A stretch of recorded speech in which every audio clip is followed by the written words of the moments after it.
Hi viewers, நம்மளோட விஎம்என் TV ஷோரூமில் ஒரு ஸ்டெபிளைசரில் இருந்து கிட்டத்தட்ட wall mount, Zebronics sound bar, home theatre, LED TVs பார்த்தீங்க அப்படின்னா ஸ்டாக்ஸ் ஃபுல்லாக இருக்குது. உங்களுக்கு கரெக்டாக ஃபுல்லாக ஸ்டாக் தான்.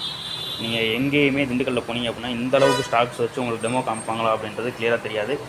எல்லா சைஸ்லேயுமே கிட்டத்தட்ட ஒரு 3 மாடல் 2 மாடல் இந்த மணிக்கு வச்சுருக்கோம். கிட்டத்தட்ட ஒரு 24 இன்ச்சு வந்து கிட்டத்தட்ட 86 இன்ச் வரையும் நம்மகிட்ட அவைலபிள் இருக்குது. டெமோ பார்க்கணும்னு நினைக்கிறோம். கண்டிப்பாக நம்மளோட ஷோரூம் வந்து நீங்கள் செக் பண்ணி கிளியராக எடுத்துக்கலாம். இது இல்லாமல் 4K TV, QLED TV, OLED TV, Google TV, web voice, இந்த மாதிரி எக்கச்சக்கமான மாடலில் நம்மகிட்ட டிவிஸ் இருக்குது. 24 இன்ச்லாம் பார்த்திங்க அப்படின்னா கிட்டத்தட்ட வந்து ஒரு 50 பீஸ் 60 பீஸ் நம்மகிட்ட இருக்குது. 32 பார்த்திங்க அப்படின்னா 32 தான் நம்மகிட்ட இருக்கிறதுலே கிட்டத்தட்ட ஒரு 300 நம்பர்ஸ் நம்மகிட்ட அவைலபிள் இருக்குது. டேரெக்டாகவே நீங்கள் இந்த 300 நம்பரையும் நீங்கள் டேரெக்டாக பார்க்கலாம். இங்கே பார்த்திங்க அப்படின்னா பெட்டியில் ஃபுல் அண்ட் ஃபுல் ஸ்டாக் தான் இருக்குது எல்லாமே. இதெல்லாம் 40 இன்ச் பார்த்திங்க அப்படின்னா 40 இன்ச்சில் கூகுள் டிவி இருக்குது, ஸ்மார்ட் டிவி இருக்குது.